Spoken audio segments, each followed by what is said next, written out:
You are listening to Missed Apex Podcast. We live F1.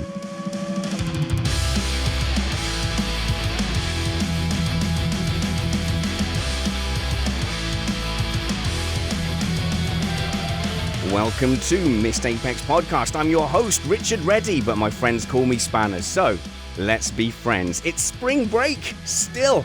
We've endured weeks of an F1 desert, but soon we'll be breaking our F1 fast with a race in Baku in just 6 days' time. That's right, because it's a sprint weekend. We'll be looking a little into that in the show. We'll also be talking about the reshuffle at Mercedes. We'll ask, are there too many races in America? Should we be exploring other seasons? And was Kimi Räikkönen the 2008 contender that everyone's forgotten about? But first, a little bit of Missed Apex admin. We're going karting for the first time in 2023, and we want you to come with us. So on July the 1st, in the south of England, do you want to come and go go-karting with me and possibly Matt and a bunch of the other crew? We're on the verge of booking a nice little track just 30 minutes from the M25, and I think we're going to be releasing those tickets this week. So do yourself a favor. There's only 42 spots, so email me now at spanners@missedapex.net with the subject line karting, and I'll get you on that invite list. spanners@missedapex.net. And we are also going to do, instead of our live coverage this time, we're going to do some Drive to Survive style coverage. So expect contrived drama and red flags.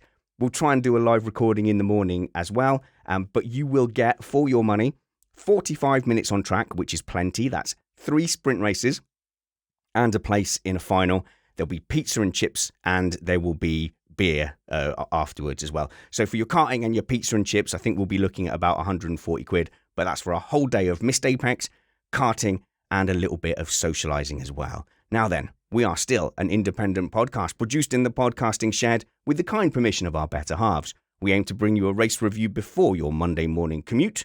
We might be wrong, but we're first.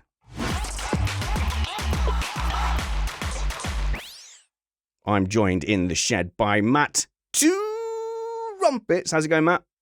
I gotta say, I'm really looking forward to complaining about having 5 races in 6 weekends after weeks of complaining about having no races in 4 weekends. If you don't complain about both things equally viciously, I will be very disappointed.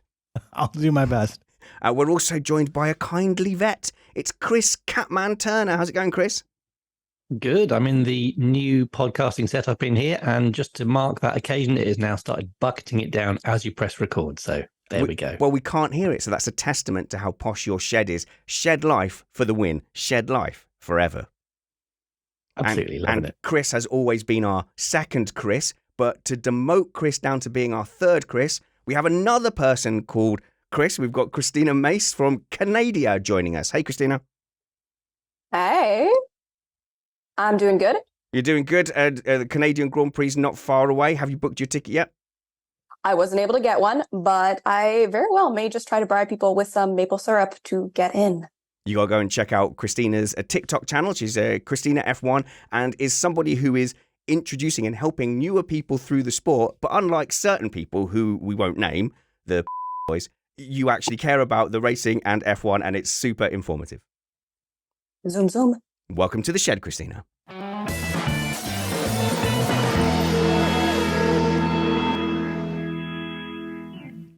Plenty to cover in the news today, but I think the big thing we have to cover is the reshuffle at Mercedes. That's got to be the big dirty news. Big dirty news.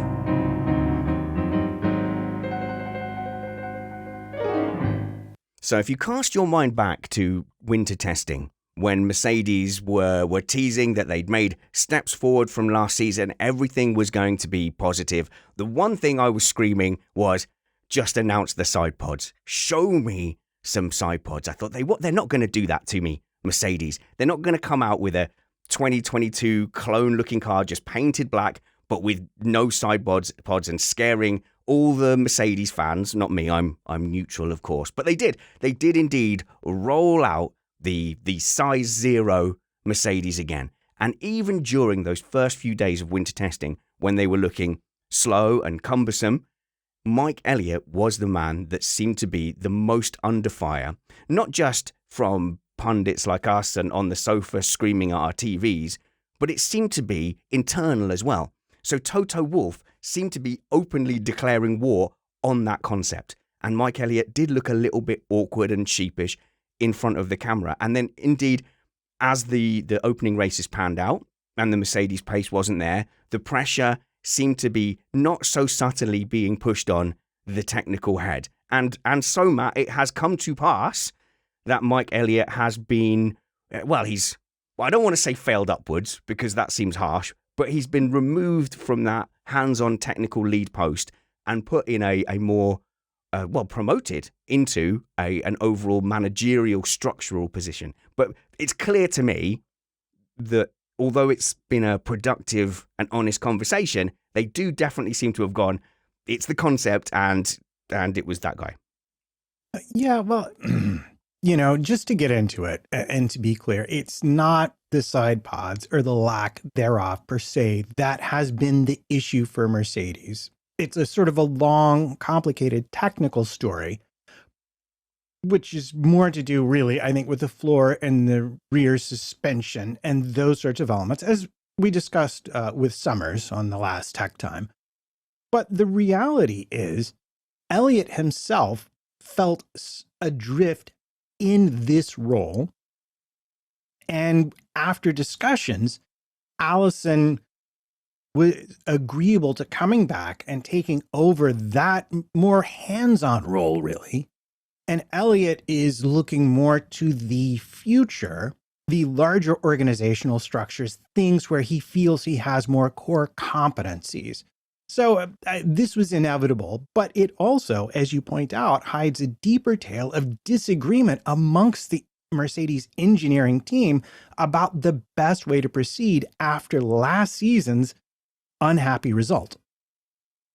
That being said, though, Allison left the front line in 2021. I can't remember exactly when. It might have been July. So the zero pod concept would have been started under his watch. So if anything, Elliott kind of bore the brunt of Allison's mistakes, possibly.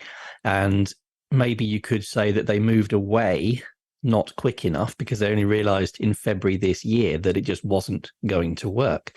But actually, Allison coming back, he did leave initially because he had a couple of personal concerns that made him leave the front line. He went to pursue other things. He said he wanted to bow out gracefully, but I think he's now had, because he went to a 3-day-a-week role as a CTO. And I think now he's had some time to be able to reevaluate and wants to bring that Mercedes team to the front. So you could, all the bluff is saying that Elliott is stepping down by himself and chose to do so. But that could just be a lot of PR speak for moving someone aside gracefully. It could be, but I want to point out one thing that I love about this story that you will frequently hear me rant about if you've listened to enough of these shows is how influential the media coverage of Mercedes' start of the season probably was with how rapidly this change occurred. Because let's face it, the first tracks were not Mercedes-friendly's track. They weren't good for Mercedes and this car concept. Australia is probably the first track where we got some idea of what the potential of this current design is, not the new design that we'll eventually see next season. And on top of that, we know from Mercedes and from Elliott, the plan all along was sort of what I like to call the dip our toe in the water. Like we're going to show up with a bare bones model, make sure it's running to the parameters we expected after the surprises we got last season. And we already have a fair amount of development planned for it. And they showed up, and because that was their plan, they were off the pace. And the relentless media hounding, I think, is one of the main reasons we're even hearing this talked about now instead of at the end of the season. Absolutely. And part of that might even be self-generated. As you said, Toto was very vocal. Lewis was very vocal as well in criticizing that concept. And they've said they're working with a flawed concept and they'll be revising it. So I think they brought it on themselves somewhat. But what I do enjoy seeing is they haven't just fired the guy and cast him aside, because That's very much a football mentality. Whereas in Formula One, what they've done is they've realised he's still got strengths. You don't get to be the technical director of a Formula One team without knowing your stuff and being able to produce results. So they've moved him into a place where he's actually worthwhile, and I think that will be that's a good way to go. So the question is, will this yield any results? And let's go over to our new friend Christina, or Chris 2, as I'm very quickly wanting to call her. We here on Missed Apex podcast in the shed, we abhor neutrality. Who are you a fan of within F1? Within F1, I'm an Alpine girly this year. I'm not another one. Blimey. Well, yeah, they're one of the few teams besides Red Bull that I feel like are coming into the season actually knowing what they're doing. And that's honestly my biggest bone to pick with Mercedes, is that they've had so many years of dominance. They know how to function as a team that's succeeding. And one of the big things last year was that it felt like they were just struggling to find what the problem was and just find a decent baseline. And they were bringing so many things where it was essentially trying to fix and not upgrade, which, yes, it's something that they had to do. But overall this year, having them swap out those staff members, but still keep them on and keeping, their good, positive, they are good at having that good team mentality, but you were seeing cracks in it when Lewis, George, Toto, everybody were having slightly different comments publicly about what was going on and how the car was doing. So I'm hoping that this is a move in the right direction of them actually tackling the problems and us seeing some real solid solutions. Absolutely. And Allison being in charge is a good thing because he masterminded a lot of race winning and title winning teams, Benetton, Ferrari, Renault when Alonso was there. But back in those eras, they had a lot of time to test out these new concepts. So maybe the size zero concept would have been sunk before the season, back in the noughties, because they would have had days and days and days to test it and go, oh, this isn't correlating to what we're seeing. Let's go back to something else. Whereas now they've only got 4 days worth of testing all in 1 week, and they just don't have the time. So if they get stuck with a concept, then that's it. So these guys are absolutely ingenious, but haven't had time to deal with it. So this is not the only interesting thing to come out of this position swap. It's important, I think, to note that Mercedes has had an outflow of what you would call almost senior talent to other teams. They've lost some of the engineers that might have been moving up into senior roles to Red Bull, to Ferrari, and other teams. So they have suffered a little of a talent gap at that level.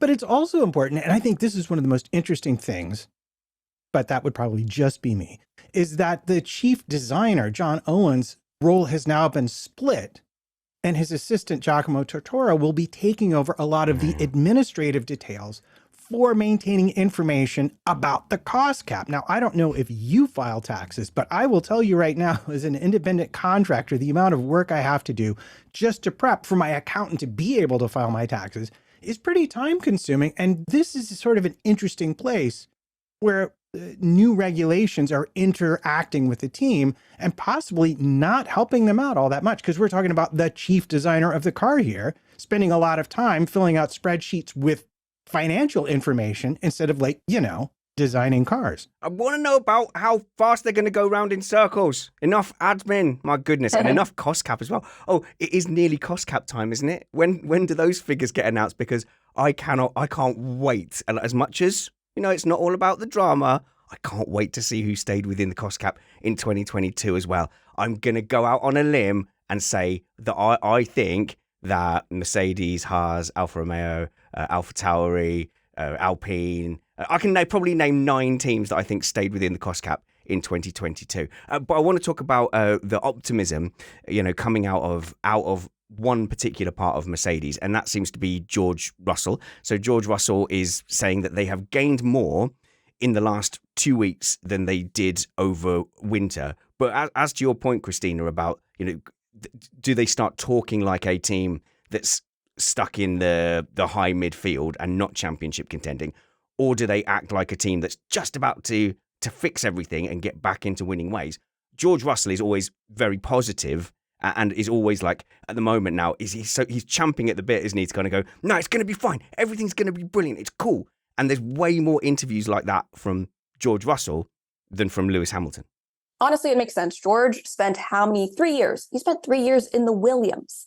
So it doesn't surprise me at all that he is comfortable with cars that don't make him entirely happy and that he can see that silver lining. He has to have developed that positive mentality to survive 3 years being at the back of the grid. Like for him, it's just a completely different reality than Hamilton, who is like, no, I expect excellence from this team. I expect to be listened to when I give feedback. And that was one of the things that he voiced his frustration over, was that, the team didn't entirely listen to me as much as I think was warranted. So, I think it's probably more likely that their performance realistically is somewhere in the middle of those two opinions, because they're just coming from it with a unique perspective comparatively. Like, it's not an unbiased opinion. It's their own personal perspectives. Yeah, I agree. And even Russell is very careful to point out that the advances he's seen in the simulator still have to be confirmed on track. And this was Mercedes' original plan for this concept, which I do feel vaguely compelled to point out, according to them, is only being dropped not because they don't think they can catch Ferrari and beat them like a gong, but because they don't think they could catch Red Bull with this particular concept.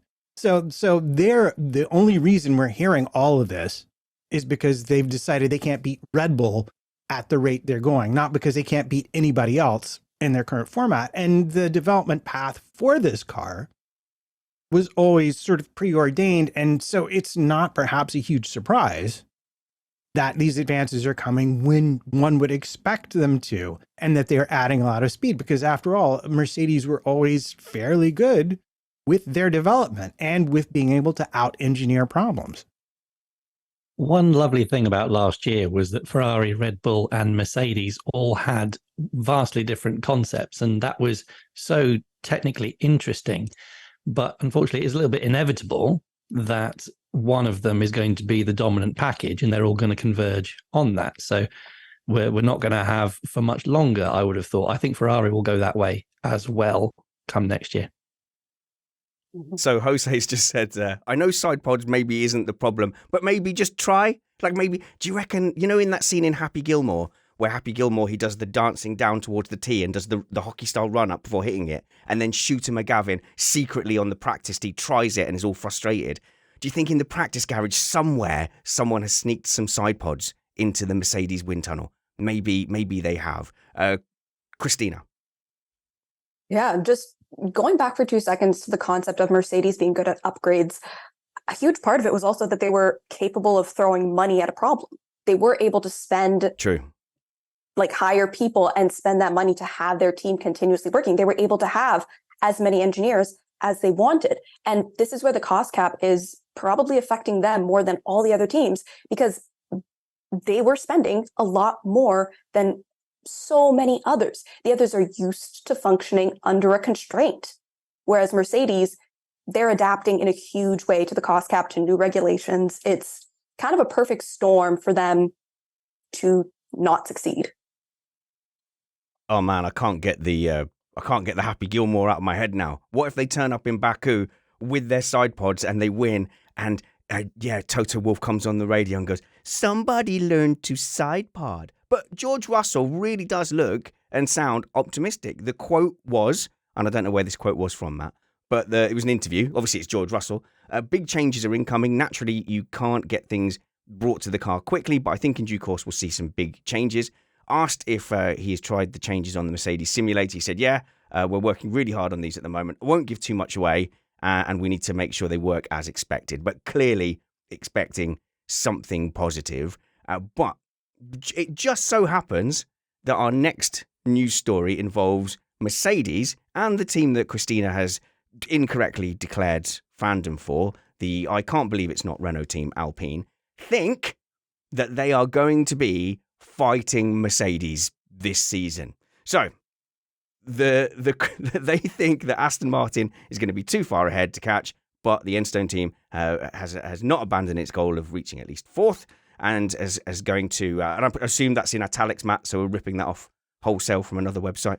So, as I said, this has been a long-term goal for Alpine, and they've had this goal all the way back to the golden days of Abitable, and they've not quite managed to make the leap. And here they are once again, putting their mouths where their money may or may not be, and saying they think they can make this happen.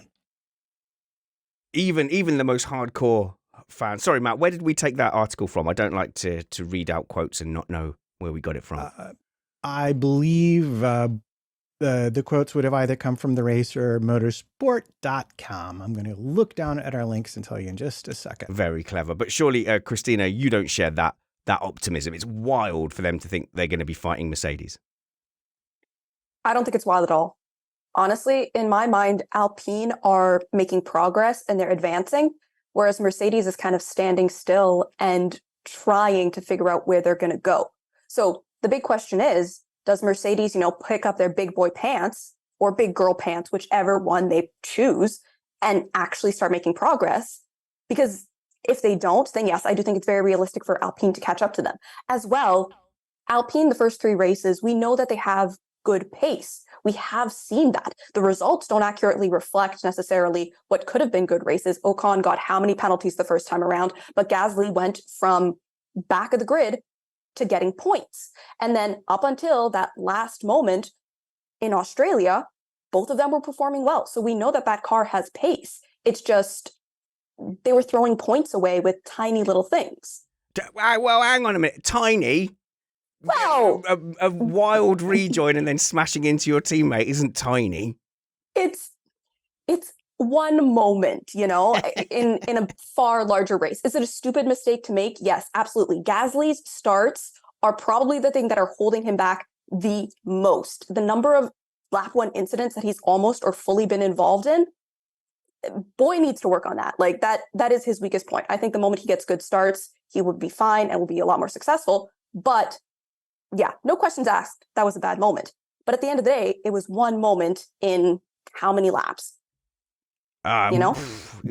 I think that is one of the best teammate coming togethers of all time, of just sheer like facepalm moment. Of you see, an Alpine joining the grass, and then you see, one of the pink Alpines is out. So that's probably the one that had, they're both out.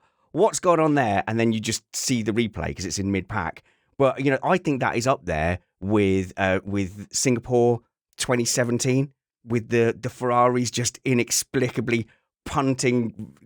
What happened? Vettel ping-ponged Verstappen into Raikkonen. And that was the most glorious start in the world as well for Fernando Alonso. He'd gained like 10 places for the privilege of being in the exact position for Raikkonen to come across and take him out. But honestly, like if that was in a higher profile team, we'd be talking about that in as higher terms as Interlagos. Was it 2018? Vettel again. Vettel and Leclerc taking each other out. 2018's a good year for this. This is off the top of my head, so tell me if I'm getting it wrong. Baku 2018, Ricciardo and Verstappen. I think that coming together, this one forgivable moment that Christina's happy to hand wave away. I think it's up there in one of the it's almost 2016 Spain-ish with the Mercedes guys. I was going to say it's also an expensive mistake given the cost cap dilemma we've just talked about. These errors that he's making and the damage that he's causing are going to limit how much they can spend to try and fight against Mercedes. I suppose the big difference, Matt, is that was really unlucky. He just happened to pick out his teammate, whereas all the other examples I said, there was a lot of needle involved. Like Rosberg saw it was Hamilton coming, turned in. The Red Bull guys were butting heads. Vettel saw his Ferrari career disappearing. Yeah, well, I got to say, I don't think Christina is wrong to bring this up because, after all, we're talking about the potential of the car here, not the actual points scored by the driver. And if we look at the differences, it's interesting because they talk about in the article Pat Fry does, like how much more they think they have to gain to catch Mercedes, but with the obvious caveat that they don't know what Mercedes is going to bring to the table. The point I would like to make is that everybody talks a lot about how improved Aston Martin is. Well, if we're going to talk about side pods, let's not forget that it was the Alpine design that Aston Martin stole and just made more extreme for their water slide side pods. So they have been doing original work on that car. And if Aston hadn't, well, I don't know if we could call it lucked out exactly, but maybe with the amount of money Stroll was able to spend, we could call it that. Aside from that, they would absolutely be the class of this midfield if everyone had made the normal expected development year over year. I don't know. I think it's very optimistic, but I think you guys are right. It does come down to them probably not expecting the massive Mercedes leap that is definitely going to happen. If we can just believe hard enough, they can win in Baku and Miami. If you're a Mercedes fan. Completely neutral here, of course. But someone who's not neutral on their race venues is these Americans. Can we call Canadians Americans because of the continent? What's the term for people who live on the continent of America? So that I can umbrella you. I like to just umbrella people into pigeonholes. North Americans. There we go. You North Americans and your greedy demand for races. So we're going to have the first American race coming up in Miami. And the big question is there too many races in America? But the criticism would kind of be that, yes, America, we know you've recently discovered F1 and welcome in numbers. And it's been a dream. It's been a long dream for F1 to finally catch the attention of American motorsport fans. And actually for a lot of European fans, it's been a thrill. It's kind of like, it's like the cool kids. I'm an Americanophile. I love Hollywood. I love the glamour of America. I loved it when they did the announcers at COTA, when they introduced them like the ringside. Who was the ringside announcer, Matt? Who did it's Fernando Alonso. Oh, who was that? Yeah, the boxing guy. I don't remember his name because, I'm old. Yeah, fair. But I loved that. I loved all that razzmatazz. And when America started to really grab hold of Formula One, I thought it was so cool. I'm like, yeah, come on, cool kids, come on, play chess with the nerds. But now you're demanding that all the races are specifically in America or Canada. And Christina, you are heading off to Miami. So first, before I make you answer for all of North America, are you excited to be heading down to Miami?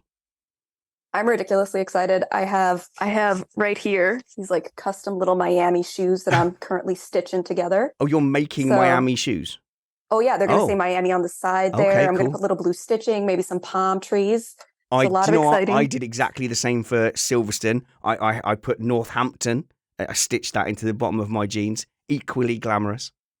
Yeah, it's and the thing I'm most excited about though is that I have a long list of people who I know through TikTok, through podcasting, through just a whole bunch of different Formula One digital communities. But now I'm actually getting to meet them in person and be like, you're real. Oh, don't. You're really real. Don't do that. I had podcasters and influencers in my house last Sunday. It was, there was some cleaning up to do. Sorry, Matt, you were just trying to get in there. I was just going to say, don't forget your life vest if you're going to Miami, because it does tend to flood down there a bit. Yeah. And is this the one with the fake marina that is now real water? They're making it real. Indeed. They've made it real. But, going down there, I do worry with Miami that it's much more about the people who are going to be at the circuit. So everything seems to be catered towards making it an event that you would want to go to. And I get that. And I get everyone's got to make money. But for me, Formula One has always been a TV sport. Realistic. I cannot imagine a season where I go to more than one race. So the concern is that, they get a lot of feedback from influencers, celebrities, and all the people in and around the paddock clubs. But for everyone else around the world, it's not that much of a spectacle based on last season. Yeah. The big thing for me as well is that if you're anywhere you're going to have a race, you have to justify it. And you have to justify it to the fans. You have to justify it to the people who are regularly watching.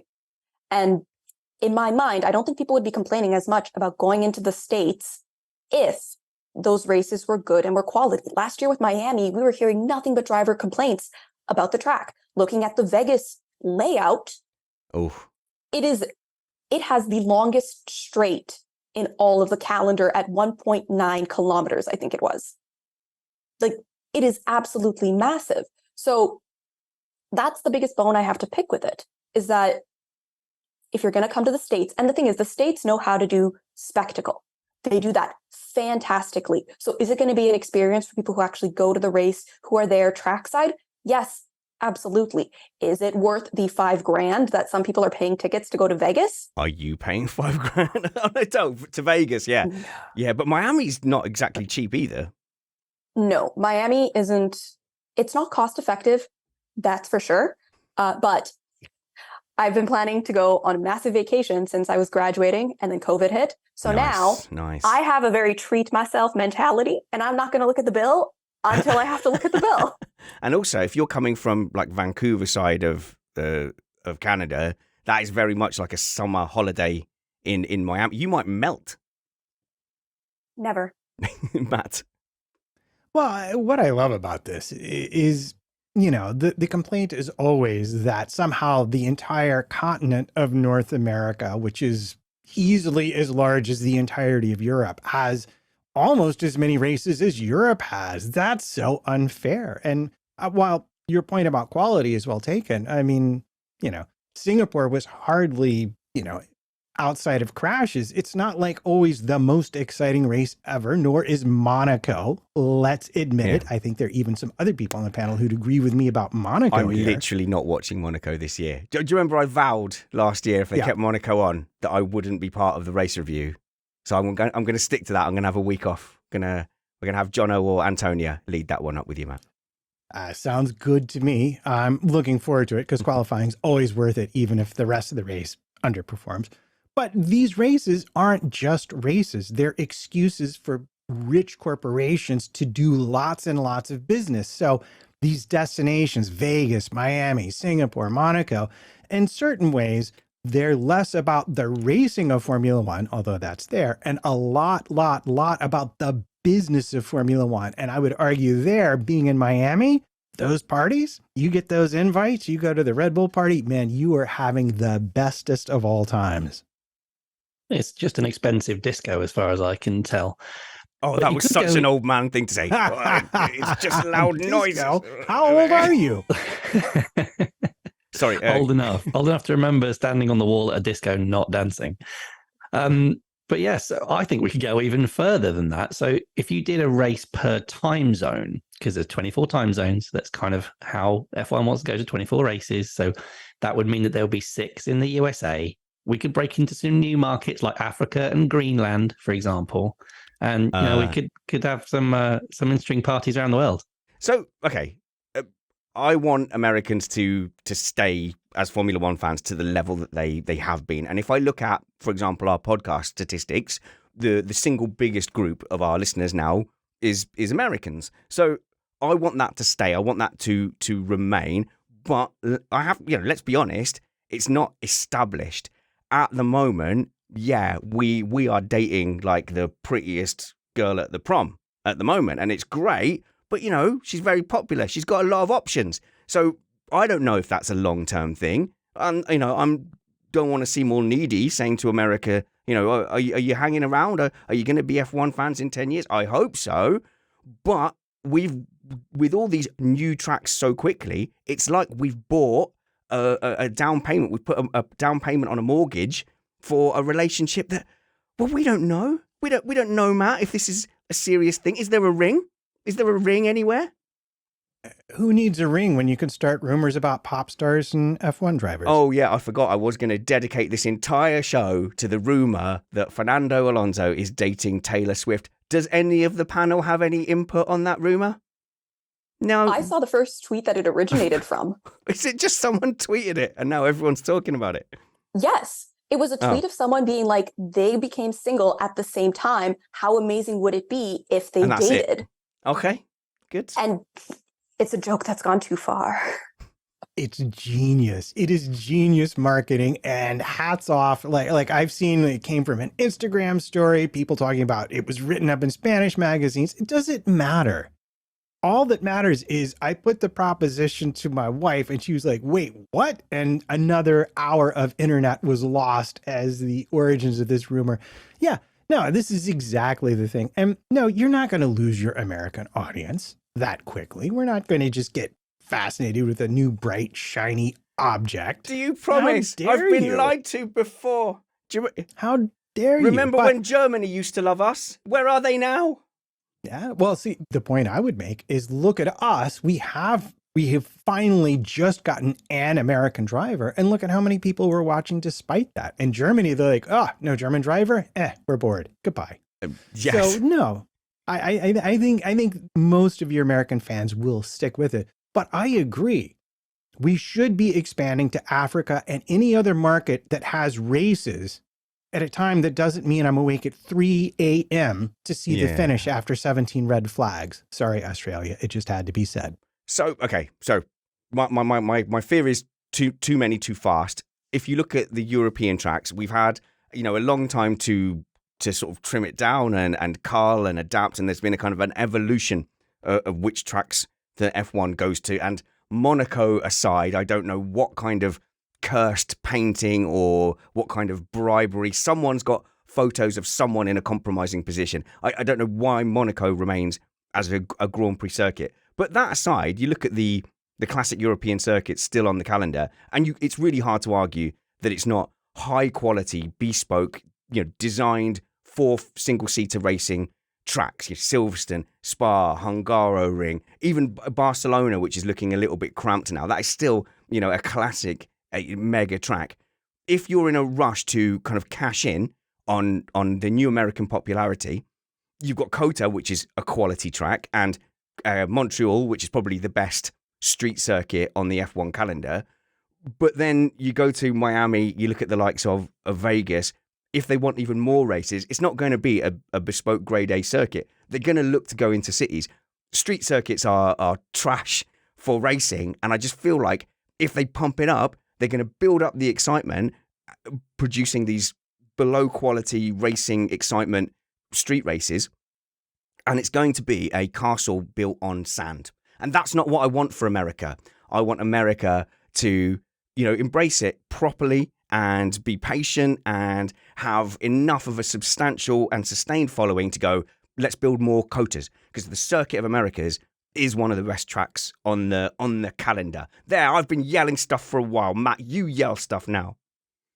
Road America, Watkins Glen. We already have some good circuits. Yeah, They need exactly. Yeah, upgrading. yeah. But those are places with a heritage of racing. So those places, if you could upgrade them, they would take it seriously. There's a core blood of racing there that isn't necessarily there if they just want to throw city centre tracks together. Yeah, but you still have to grow the business. Hence Vegas, which Formula One itself is promoting. They've never done that before. That's kind of an interesting experiment on its own. And I've heard talk that Indianapolis is not out of the question when it comes to new U.S. venues, despite the, was it 2005 Catman? Because you would know this. The rather interesting race in 2005. Yeah, where only 6 cars started the race. Yeah, that was really interesting. A good 2 hours wasted there. But I disagree that street racing is trash. Oh, God's sake. Wait. To a European eye, certainly, but the Americans are very used to their street racing. Yeah. If you just look at their recent IndyCar exploits, Romain Grosjean will tell you that street racing is exciting. Yeah, well, they end up just in walls, don't they? In fact, this is a little good segue whilst we're talking about American motorsport. Christina, I've noticed on your TikTok channel, of which you have about 1 billion followers, you did a recent breakdown. Really, you've been using this summer break to explore other motorsport, which is something that I always nag myself to do, but I just don't. I know exactly when the F1 races are. Formula E just comes and goes. I never know when it's on. I just hear, I see an odd tweet going, that was quite a good Formula E race, but I never know what channel it's on, how to watch it back or anything. And I think we get the same with Indy as well. But can you convince us in a few minutes, why should us blinkered Formula One fans check out Indy? Let's stick with, I think, IndyCar specifically. I think one of the things that appeals is we probably know a lot of the drivers already, so we can be emotionally invested. And it's a bit more of a spec series. But I think it's hard for a lot of Formula One fans to get hold of because it's either an oval or a street track.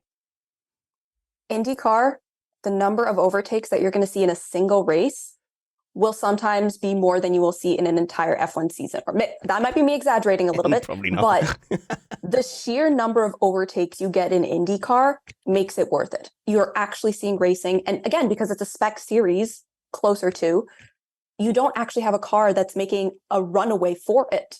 You're going to have the pack close together for the majority of the race. So you're actually getting to see a lot of good racing. It's not one team is far, far, far ahead. You have 3 or 4 different people contending for a race win and for a championship any given year. Like, it is really fun. It's really exciting. And my personal favorite thing about them is that if a car is still in a drivable condition, but it's gone into a barrier, the trackside marshals in their like little safety car equivalent will come out, will get the car out of the barrier and turned around properly, and they can keep joining the race. They can keep going. So you don't lose cars, and having more cars on track means you have more competitors, which is better racing. I see the appeal of that, and I suppose you could just say, if you want a spec series, definitely there are some great spec series out there, and IndyCar kind of falls to that. But does the team element, which is so prevalent in Formula One, does that have a factor in IndyCar? No. It doesn't really matter who's in what team. They don't particularly collect team points. They'll do a trophy at the end for the engine manufacturer that has the most points. There's only 2 of them though, so it's a nice little, thing they get at the end, but there's not a whole bunch of stock placed into it. At the end of the day though, the crown jewel of IndyCar is coming up next month, the Indy 500. Okay, I'm going to tune in. If you're going to give anything a chance, start with the Indy 500 because it is an absolute spectacle. There's a lot going on. There's, again, a lot of familiar faces. And as much as it is oval racing and you have to adjust and get used to that, it's really fun. It's really exciting. Like it's just a different type of chaos.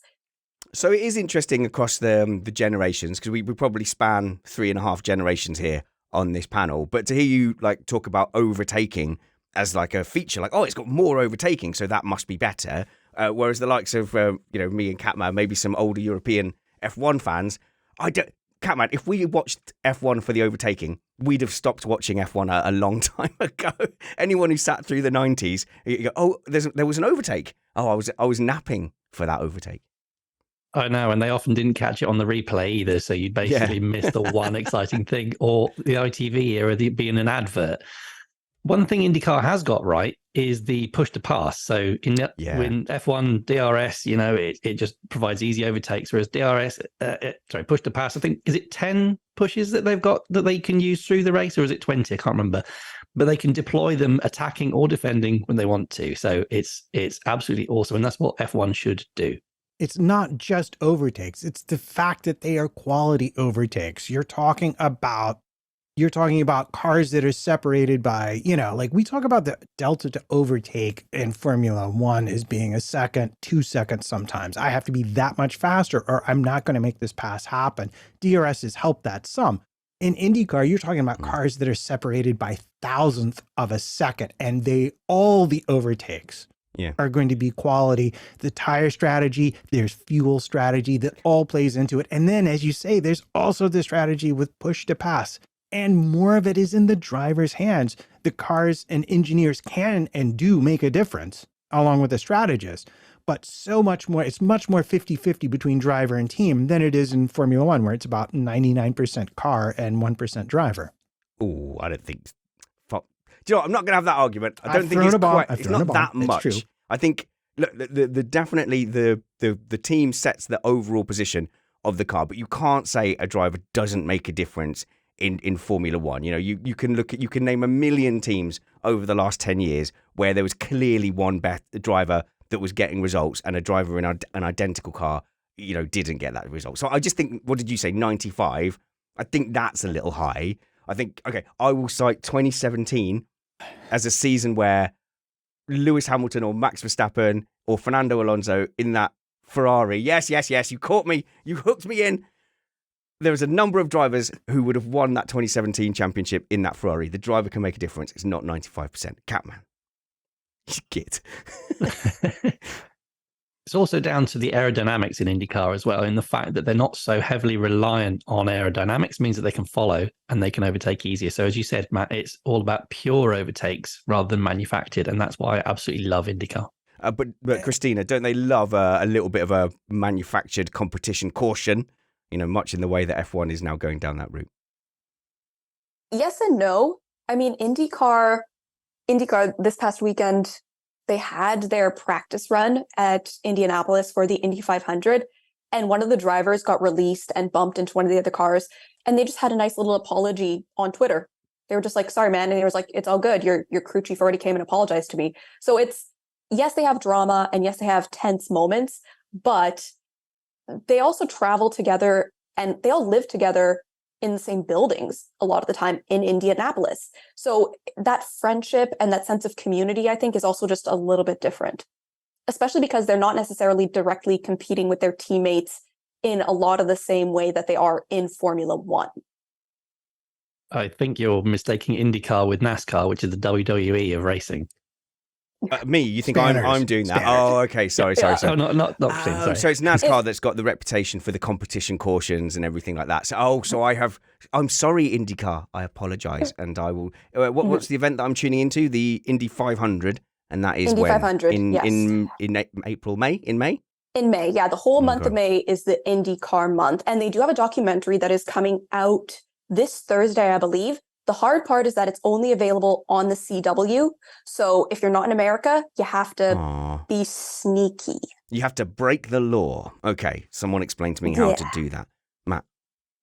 There's also, I will say, on Netflix, at least American Netflix, a lovely documentary about Scott Dixon called Born to Race. And if you are Indy curious, that would be a really, really good one to watch to dip your toe a bit deeper into the water. I don't know if it's available in UK or in Europe. Okay, but back to Formula One, I think the push to pass is the most interesting thing that sparked things off in my head here. So you have a certain amount of pushes that give you an extra boost. So, tactically, if we applied that to Formula One and replaced DRS, how would that play out? Because I do kind of wonder if DRS did a job and it was a sticking plaster, and it was always meant to be, I think, a bit of a temporary solution to the knee-jerk reaction of we need more aero to make the cars faster. Ultimate lap time is all that matters. F1 went massively in the wrong direction with that a couple of times. And in fact, historically through F1, they've been doing the opposite. They've tried to slow the cars down. Groove tyres. Bring groove tyres back. Groove tyres, removing the window of aero that they're allowed to use. Yet a couple of times they've had a knee-jerk reaction where the cars are too slow, bolted on tons of downforce, and inevitably made this whole passing, problem even worse. And DRS was a sticking plaster just to make sure people wouldn't get bogged down. But here's my thing, Catman. If you did a push to pass, which is limited, in place of DRS, which is effectively unlimited as long as you're within a second, a car who qualifies badly, or a car who is further back in the pack than, underqualifies, they will always be at a disadvantage, because even if they get through the pack, they're now up with the leaders who haven't had to use their push to pass. So doesn't it just kind of just exacerbate this thing of the people at the front have an advantage over the people at the rear? If you're looking at people trying to work their way through a pack, then absolutely. But if you're looking at people who have got similar spec machines driving against each other, then it actually makes sense, because you don't even need to use push to pass. You could just say you can use DRS 20 times during a race. You could do, yeah. DRS works exceptionally well. You don't need a boost button or like an eighth gear like they do in the movies. All you need is just the DRS flap to open, and that would work. So I think, yeah, you should be punished for qualifying poorly, but I think it would make the racing purer, because if you could use it for attack and defense as well, that would make it better, I think. Oh, yeah, good point. Yes, so the car in front could have DRS as well. Matt? Well, yeah, I mean, and this is long been on the list of Summer's favorite solutions to DRS. Either give them a timed percentage of the Grand Prix, or give them a specific number of times they can use it, and let the drivers have to use it tactically, as they do in IndyCar. What would it put it into? DRS trains, for one, because you'd run out of passes pretty quickly, wouldn't you? So it actually, I mean, if for cars that are faster, it should wind up being an advantage unless they qualify poorly. And then they're going to have to be real careful about how they use it, because they won't be able to get round people they would normally get round if they'd started further up. It would actually make qualifying more important than it currently is, something that we have discussed on this very show. Qualifying, where we're going, we don't need no stinking qualifying. Because we're going to Baku, where we're going to have a sprint race. That's right, more sprint races, more excitement, endless action. The action can never, ever stop. I miss not having to talk about sprint races, but they are coming up, Matt, and you seem excited. I'm just wondering how you could not have started that Baku to the future.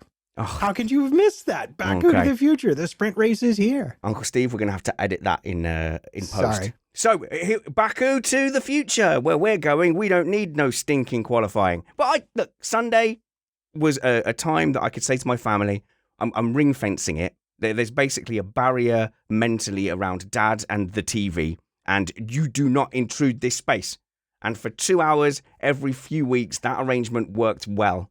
And then occasionally, if there was time, I go, I'm going to catch the qualifying, actually. Going to catch the qualifying. If I miss it, no problem. I can catch up with it later. But seeing as I've done all the dishes, I've done my chores, does anyone mind? I've played petanque in the garden. I can go and watch qualifying now. And then, obviously, Fridays at work, you have an earbud in and you pretend you're looking at a spreadsheet, whilst in fact you're listening to BBC Checkered Flag practice commentary or something like that. So there was this staggered and staged build-up of importance. But now we've come to the point where the karting event that we're doing in the south of England, email spanners@missedapex.net. Now only 42 spaces. Email me now, subject line karting. That event falls on the Austrian Grand Prix. And I didn't realise until looking at the calendar that there is a sprint race right in the middle of our event. And I emailed out to our patrons and I said, would anyone not go to a karting event because it clashed with the sprint race? And pretty much everyone said, screw the sprint race, I don't care, I'm going to come karting. So is it really as important to everyone, Matt, as F1 seems to think it is? They've got the viewing figures that said more people tuned in to the sprint race than the qualifying, and more people tuned into the Friday qualifying than they did Friday practice. So that's it. They've got a sniff of it and they're hooked. They are. And I will say that your lack of care about the sprint race will only extend until Perez wins one or more. Vamos, and then suddenly Checo! you'll be very interested in all the sprint racing that's going on. No, what's most interesting is that we know now, or at least it's been widely put forth, that the Saturday sprints are not setting the Sunday grids. The Friday qualifying That's will. good. And what we don't know, but what is very, very intriguing, is that the qualifying for the sprint race will now be a separate Saturday morning thing. And the only thing they've said about it so far is that it will be shorter. Let's keep in mind as well, it hasn't been confirmed that that new format's going to be used at Baku. Oh, yeah. They've said most likely it's going to be, but they're trying. Pirelli already shipped out the tires. Like, that's the thing. And so if they're changing the format and they're going to change tire allocation, they're really limited on that right now because Pirelli already shipped those out months ago. So we'll see what happens. But the thing is, I enjoy the concept of sprint races. I like the idea of getting more racing on the weekend. That I don't have a problem with. But their execution of it definitely needs work. And my biggest annoyance is them saying, oh, well, we have stats to back up the fact that more people watch these sprint races. You have 6 data points. Yeah. 6. They've had 2 years of 3 sprint races each. That's not good data. Are you kidding me? That's compared to the number of Grand Prix we've had, that is a tiny little percentage. And does my begrudging view of the sprint race, does that count towards the statistics that they're, the fact that, we were house hunting and I arranged it and then I was sat in a kid's playground last year and watching one of the sprint races like on my phone because I'm an addict, and they know I'm an addict, and they know I'm going to try my best to watch that sprint race, even though I would have been perfectly happy just having qualifying and then the main event. Is the sheer number of views kind of kind of worth it. And the thing is, I'm arguing against myself, Matt, because I will watch every sprint race that I have an opportunity to, and they know that. Yeah, well, I mean, the question is, do you want an FP3 and a qualifying, or Yes. you want a qualifying, Oh. a qualifying, and a race in a weekend? I mean, and let's not forget too that one of the arguments, and I think it's a fair argument, is that this is a big win for race promoters where sprint races happen, Okay, because it yeah. makes the tickets a lot more worthwhile. You can come on a Saturday and you can see a qualifying and a race on a Saturday. You can see a race on a Sunday. You can see a practice session and a qualifying on a Friday. Every day has something that really matters to the overall weekend. Catman, I'm going to be positive. Let's be positive here for a second. What's good about it? If it decides the grid for Sunday, I'm annoyed. It's annoying. That's a stupid thing to do. It unshuffles the grid. It's pointless. It's just like having the first stint of Sunday's race is a bit long. Sunday's race is a bit longer, but the first stint is on Saturday. What's the point? If it's a separate championship, I don't care at all. That will literally give me the excuse to not watch it. Actually, this solution, where it is part of the championship, but the races don't affect each other, that's in a world where I'm not going to get my own way of them bogging all the way off. This is okay. That was you being positive, was it? Yep. It's the best I can manage. Yeah, I agree. I wouldn't watch it if it was a separate championship. I mean, I would, of course, as you said. I'm Yeah, addicted. I know. But Let's pretend. Yeah, we wouldn't watch it, Catman. they're abusing us. It's not fair. But I do think that I value my weekends. At one point, they were suggesting that they were going to make it a 2-day weekend and just condense everything into that. And that would be okay because, as you said, I have to compete with work and all that sort of stuff. I just don't think that diluting out the racing makes it better. One main blue ribbon event is far better than lots of little drip fed victories. So that was the Max Verstappen suggestion. Instead of sprint races, if you want to make it more interesting because the teams have fewer sessions to dial in setups, just make it a 2-day weekend. Unfortunately, I think, again, the business side of Formula One is not really looking to lose days, nor are promoters. But it's not diluting. I get so argumentative here. This is me having a rant. Sorry. I get so argumentative about this. The sprint race is really its own unique thing because it's on fresh tires, on low fuel, and we see faster lap times than we do in the actual Grand Prix when we get to that same point in the race. So the strategy is a little bit different, mostly based on what tires you choose to race on. But it's the drivers being called upon to have a slightly different set of skills in order to score points that will count in the championship right now, because the sprint race championship is not a separate thing. Okay. So still feel like Christina's the most positive on these, and that you'll just, you'll eat up every race they have to offer. If I'm going to be positive, I'm going to lean over to your side. I think I do like the fact that they get one little practice warm-up session and then they're straight into the action. That could mix things up. Mm-hmm. I mean, for me, it all comes back to the fact that we've only had 6 of them. I feel like that's just not enough time for me to actually care. Because last year when we had sprint races, I was like, oh, okay, I'm tuning in anyway. This is just me watching something different. Okay, they're racing again. Okay, that's perfectly fine. I think I'll care more this year now that there are 6 of them. But there's currently, 6 this year? Yes, there are 6 of them. Well, that's you breaking that news to me. I must have known that, but I've forgotten it. There's 6. Let's be honest. Let's be honest. They aren't politely asking us if we'd like sprint races. They're just doing it slowly enough that we don't complain too much. It is the future. We've got to stop being grumpy old gits about it and crack on. So before we end the show on talking about what upgrades we might think might be around the corner, I just want to quickly have a little bit of a story time with Uncle Catman. Everybody gather round the tree. Uncle Catman's going to take us back in time 15 years to a time when Alonso wasn't definitely dating the biggest pop star on the planet, a time when Lewis Hamilton had just thrown away a world championship and was claiming his first world title, when Massa, a pre-accident Massa, was setting the world alight, and the reigning champion was Kimi Raikkonen. But, Catman, was Kimi Raikkonen the 2008 contender that we've all forgotten about? And the jazz was just for me. You don't get jazz. You can earn the jazz. What old man music are you putting over my story time here? It's just I didn't know what I was going to say. So I thought if there was jazz covering, I could have had dead air and it would have been fine. Like they do on Radio 1. All the time. Yeah. Well, so their the answer to producer your hands question, them stuff. Spanners, is no. No, he wasn't the forgotten contender.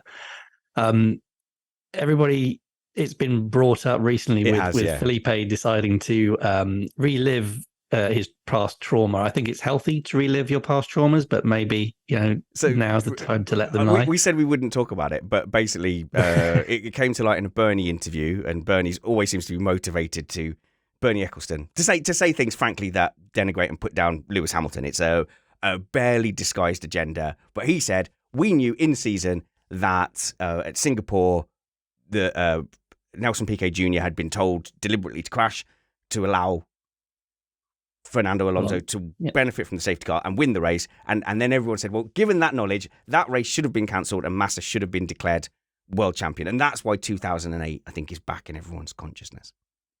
It is. And then people have decided to run with that to say all things about all different seasons, and it's just gone a bit mad. But as you said, though, I think the issue really is that would that have affected the outcome? Would people have seen things differently? Yeah. Not really. And you asked specifically about Kimi Raikkonen, and I think that he's an odd character for sure, but also he was very prone to the odd weekend where he just wouldn't turn up. And I don't know why that is. Maybe he was having too many ice creams on yachts. But to be fair to him, he did have a few issues that year. He had some breakdowns. He had some team errors and some bad luck.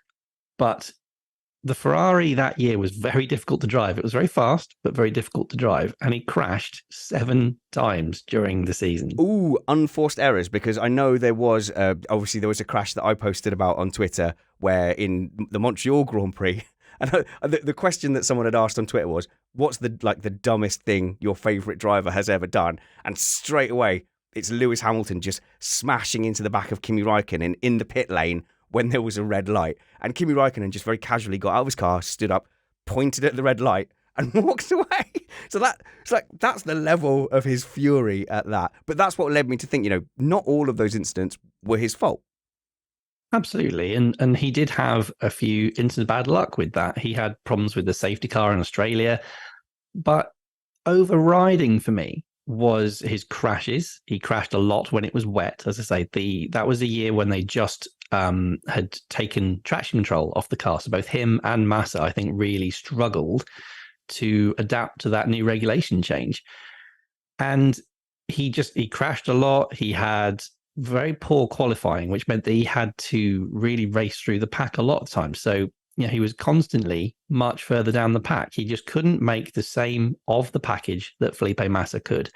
And this was Lewis Hamilton when he was a young lad, Massa when he was probably at his peak. And I'm not saying for a moment that Massa at his peak was anything like Lewis or Kimi at his peak. Yeah, okay, good. And I just think Kimi just wasn't there for most of the season. I don't know why. Maybe he was just enjoying things too much and just not turning up to the races. Yeah, peaky performance. So in conclusion, Catman, was Kimi Raikkonen the silent 2008 contender we've all forgotten about? You're kind of saying meh. No, big thumbs down. I think we should go back and revisit all the seasons for massive injustices. The Damon Hill, Schumacher. Give Damon Hill that first world title in 94. 94. Australia. Stupid Australia stealing Damon Hill's championship. Right. Let's finish off talking about the upgrades that we expect to see coming in the upcoming races, or perhaps in Baku, but perhaps stretching out to Imola. What do we think's coming up? Looking around my panel, has anyone got any optimism for any of the teams for any upcoming upgrades? Matt Two Rumpets, you are Matt PT55 on Twitter. Your wife still sells a range of books. She is called Amanda Weaver, and people should search for her books. We should put a link in the show notes to her books. They would make ideal presents for anybody wanting a distracting and engaging romantic novel. Indeed, especially if the giver of said novel wants a couple of hours to watch Formula One over a weekend. Mhm. Just putting it out there. And try not to think about Matt's wife's romantic novels as Matt Trumpet's fan fiction, because I can't not think of it that way, and I've bought 7. I'm on my 8th A. Weaver book. They're I'm good, addicted. aren't they? They're I'm really addicted. good. I might be slightly biased in that viewpoint, to be fair. No, so the fun thing about this, the upgrades, we've had basically longer than summer break for teams to get whatever act they have together. And what we know, the biggest things we know are the 2 M's, Mercedes and McLaren, both of whom have said more or less, yeah, we have B-spec cars coming compared to what originally showed up on track. Yeah. And we would expect to see both of them sometime or in bits and pieces between Baku and Imola. And I think there's another team that Christina might want to talk about that has also been making some noises. Oh, this is going to be Alpine again. When will this end? It is going to be Alpine. I mean, I said it already in the show, so but no way. they're starting from a good baseline. And do they probably have to spend some time now actually, fixing their dang cars? And there was, I'd have to look to see if I'm remembering this correctly, but there was that little bit of pessimism that popped in of being like, we have to completely rebuild cars now. Are we going to be able to bring our upgrades, or are we going to have to dedicate a lot of that time to rebuilding those cars? So that's my excuse. Australia That's your is the gift that excuse. keeps on giving. Nah. It's can they actually bring an upgrade, or are they going to have to spend that time and their machines rebuilding those cars? So, right, you'll have to forgive us because there's a bit of history here with Matt, who has long been a Renault sympathizer and now is an Alpine fan, and Ocon going there has not helped that at all because he's a massive Ocon fanboy. But I've been putting up with Matt saying next season, just around the corner, you'll see Renault are going to dominate and be a proper grown-up works team. So let's quantify this, because Matt has a habit of going, well, they did finish 6th, which is quite good. For Renault should be aiming at World Championship. So what would constitute success for you two? Let's start with you, Christina. For your prediction and your optimism to be correct, what would we see from Alpine? Honestly, I just want them to have a race where they don't make a mistake. Or they just finish? Is that what? I will be happy as a fan of theirs to see both of their cars cross the finish line and both of their drivers saying, we didn't make any stupid mistakes. We put our best performances that we could to this day out. That as a fan, I will be happy. As a critic, though, I want to see that car actually, fighting with people. Because in those last couple of races we saw as well, a lot of the times the Alpines were kind of just floating off in no man land. And I mean, that was kind of true for a lot of Bahrain and Jeddah for a lot of the teams.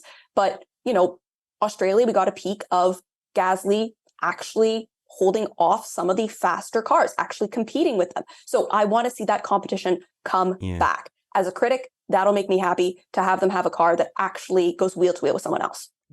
Would you be offended if I said that was quite a low bar? Not at all. Is it a low bar? Yes. But right now, my optimism in them is it's a little low. I'm still hurting a little bit from Australia, quite frankly. And as well, yes, they're elite athletes. Yes, they have that mentality, but it still can be a bit of an effort to come back from a hit like that, where, especially Gasly, you made a mistake. You did. You can hear it in his voice. He's just he's going to be his biggest critic on that one. So I'm just excited to see if they actually fully come out of the gates. And if I'm going to be super critical, I want them to actually be finishing ahead of 1 or 2 of either the Mercedes or the Ferraris. Wow. That would put me happy. Wow. Matt, I'll go to you because I think that would be wildly ambitious. I think if you're Alpine right now and you're an Alpine fan, points. I think that's what we're talking. If you got 2 cars in the points, that would be a wildly successful Alpine weekend right now. Until the Gasly Ocon imbroglio, they had fifth and sixth kind of locked up on those last two laps because Ocon, despite losing his strategy, and let's not forget in Australia, he was put on lap 2 onto the hard tire to go to the end, not needing a pit stop, got absolutely neutered by the red flags and fought his way back into the points, caught up to Gasly. And on the start, and had Gasly not come into him, it would have been 2 Alpines finishing 5th and 6th in that race. But I take Christina's point and I take a little more heart because to me, like I said, 95%, 5%, that's about right. Both Gasly and Ocon are talented drivers. And the thing in Australia really, I think, was a failure of race direction. There's a reason they started that race earlier. It's because of the sun. The starting straight is right into the sun. And that caused, frankly, I think a lot of the problems, both with Sargent and with Gasly into turn 1. That aside, what gives me real hope for Alpine is the fact they've gone to pushrod rear suspension. So they have a lot more ground to cover. They've changed their rear suspension. So there's a lot more knowledge for them to gain, a lot more room for them to improve, and a lot of new tools for them to use to make this progress. In terms of quantifying that, what I would say is I think Christina is essentially correct. What you would be looking for is in any given race for one or both Alpines to be on or near the pace of either an Aston, a Mercedes, or a Ferrari. And a lot of that is going to vary based on the characteristics of the tracks where they race. But yeah, this is their gap. They plan to find another 4 or 5 tenths to put themselves into the conversation with the teams that aren't named Red Bull, but are named Mercedes, Ferrari, and Aston. That would be success for them by the end of the season. Catman, Chris Catman Turner, at Catman F1 on Twitter. Speaking of low expectations and low bars for success, I see you as a McLaren fan. I don't know if I've just inferred that like out of context, but I've always seen you as a McLaren / Williams fan. Yeah, McLaren is my team, and it hurts. I'm going to take the piss out of Alpine to try and divert from my own problems. Go on, you do that, but we are coming back to McLaren. Okay, fine. Who put these two on together? Honestly, I know, it was unplanned. If I'd have known there was going to be ever happened to this show, 2 Alpine fans on, I would have spread it out. Yeah, I have one point to make about Alpine, and then I'll move on to McLaren's woes. But when Daniel Ricciardo left Red Bull to join Renault, and they had this master plan of saying we're going to spend little money but become champions. Do you know what year they targeted as that championship winning? It was 2021. Wow. Well, and that was one of the least optimistic ones, but that's the one because they kept setting these targets for success, for improvement that just never seemed to come. But I think Cyril Abiteboul had set in motion a 5-year plan, is as far as I could tell. And I think 2021 was like that's the end. That's the last chance saloon. Let's bring in Otmar. Yeah, absolutely. But they're making steady progress. They've, there's a graph that tells you they've kind of been at 4th or 5th in the championship for the last 3 or 4 years now. The gap hasn't necessarily been closing effectively. Trumpets, you said it was 4 or 5 tenths to the cars in front, and in F1 that is an absolute lifetime. And are you talking race pace? Are you talking quali pace? What? This would be race pace. And this would be Pat Fry talking about what they need to find, in his opinion, to be at the back end of the Aston Mercedes Ferrari pack. So he's saying over the course of the rest of the season, if they find that much, they think they will be in with a shout in some races to be fighting legitimately with these cars. And, I will point out, it took the other cars a while to get round Gasly when they got round him, when he was running further up the order. So there are hints and signs, and there's a reason Abiteboul is doing World Rally Championship for Hyundai now and not running a Formula One team anymore.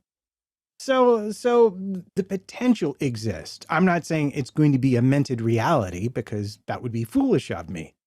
But the potential exists with a car design and with the engineering that they have, that they might find that gap.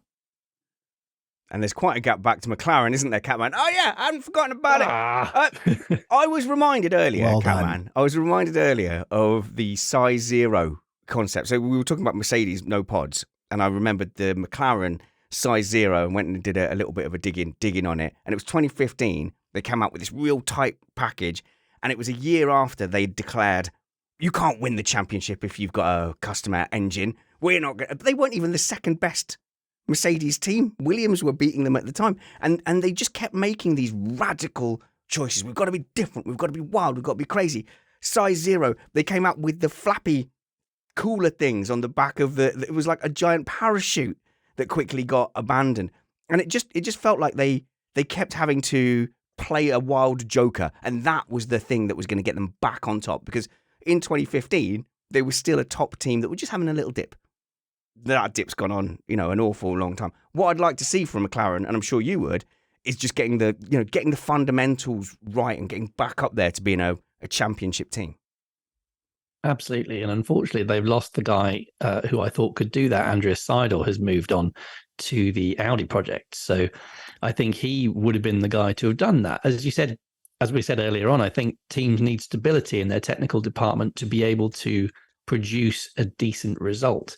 These guys get there because they know what they're doing and they have, proven track records. So give them stability and they can produce results. The problem is if you swap and change every few years, you start getting to the point where it's like our British government in that they look short term rather than going long term. So it's the same idea. That's as much political as I ever get. I have no strong opinions one way or the other.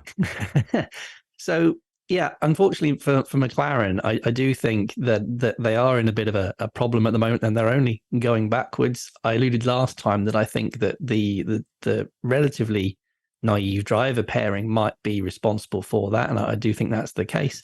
But I don't know if they necessarily have the technical ability at this point to be able to challenge further. Trumpets, I know you've got insight on that. I do, and in fact, we will recall that McLaren, along with Mercedes, is one of the teams that knew they weren't going to be ready for the start of the season. They have essentially a B-spec package coming, and we should, I think, see it somewhere between Baku and Imola. And at that point, we'll know sort of where they really are. But possibly the biggest upgrade for McLaren is going to be their change in engineering structure, which everybody seems to be pretty happy about, and which is, I think, hastened actually by the departure of Stella, or by Seidel rather, because Stella is there now, and he's a longtime McLaren person. And in discussions with Brown, essentially what they came to is there were some problems that should have been resolved with the design of this car, going back, I think, to 2021, that weren't, and that was an issue for them, and they have sought to alleviate or solve that problem by improving the structure of their engineering department. But they hasten to add, we are not going back to the Matrix style that was brought in by Ron Dennis shortly before he flamed out in his war with the other financiers. I forgot about Matrix. Matrix F1 was like total football, but for Formula One. Yeah, it was F1. Baffling. No one understood it, and it was a disaster on many, many levels. But if I'm a McLaren fan, I would actually have a reasonable amount of optimism. I think they've done better than they would have expected with a car they knew wasn't competitive. Piastri has done a good job, more so than Ricciardo. And if the upgrades bring the performance they hope, then they're going to be in the conversation once again with Alpine and whichever the slowest of the Mercedes, Ferrari, Aston teams is on a race-by-race basis. I'm missing you being here. Last week when you were going on too much, I could just jab at you. But now I can't reach across the internet. You're far away. It's just lies because all you want is for me to show up and bring more whiskey bottles to you. Do, and keep it away from Kyle so I can have some next time. That would Some be left over fantastic. for the next day. But we got some really positive feedback for the show where we had 6 of the crew here in the house, in the shed, doing a live show. And I really did want to see what we'd be like interacting with each other in person, and it went down really well. I enjoyed it. Those episodes are edited a little bit more, but I was surprised at how little I had to edit out. It was all technical edits, and it went well, and it's given me the confidence to say, well, let's go ahead and book some venues. So we're looking for a venue in June in London to go and do a live show. Plus, I am trying before the karting event on July 1st to do something podcast-wise for the people that turn up for the karting. So we'll do a podcast, go and do some karting, pizza and chips, and then some beer and a social. Try and find somewhere to crash. Those nights tend to get a little bit messy, but they've always been very, very enjoyable. So email spanners@missedapex.net if you want to come karting with us. What else? What else do I need to remind you about? Be a patron. Patreon.com/missedapex, because we do our Friday previews. Our patrons have been enjoying them. So after Friday practice, me and Matt jump on and we just waffle, very much in the old doom scrolling, remain indoors podcast style. So that's been going down well. That's open for any tier. So $1.99 a month, $1.99 a month. You get that. You get an ad-free feed. And at the $5 tier, come and join us in our patron Slack group, which is a great place to be. And you find out about things like live shows and live podcasts and karting first. Patreon.com/missedapex. It's the reason Missed Apex survives. Go and follow my panel. Firstly, our new friend Christina. I believe we go to Christina.Formula1 on TikTok. There we go. Correct. And you're on Twitter also? I am on Twitter @Christina Lee Mace. Yeah, you won't regret it. Go and follow Christina. Go and check out her content. It's very popular. It's popular for a reason. The links will be in the show notes below. You can follow Catman. His content is less popular because it's mainly like putting your arm up a cow in a big glove. That's mainly what you do day to day as a vet. Pretty much, or a hamster, whichever you prefer. Ooh, it's much more of a challenge. Smaller glove, though. Save money on gloves. @CatmanF1 on Twitter. Go give my crew a follow. Go follow them. Their links are always in the show notes below. And you guys, not enough of you follow Matt. @MattPT55 on Twitter. He has opinions and he will tell you them whether you want them or not. And go and follow him on Instagram and Facebook, because we do get a lot of live and interesting pictures from your jazz and your saxophone and trumpets or whatever. And it's a good follow. I like to think so. And yeah, I do have a habit of dropping the occasional photo from a live venue where I'm performing for those who like that kind of thing. Go and search for Matt Trumpets on Instagram and Facebook. And follow me. I'm the best one. Spanners Ready on Twitter, Richard Reddy on Facebook, and follow the show @MissedApexF1. Subscribe. Tell your friends that Missed Apex is fine and it's broadly a nice place to hang out. One last thing. If the sprint race on the Saturday is a point-scoring race rather than deciding the grid for Sunday, we are going to bring a B crew in to do a short race preview. That's my plan. So to do a sprint race preview, and then you can pick that up and you can listen to it or not. It's up to you. But we'll do a proper race review concentrating on the race itself on Sunday. I think that's the plan. I think it's as good a plan as any. And until we see you next, work hard, be kind, and have fun. This was Missed Apex Podcast.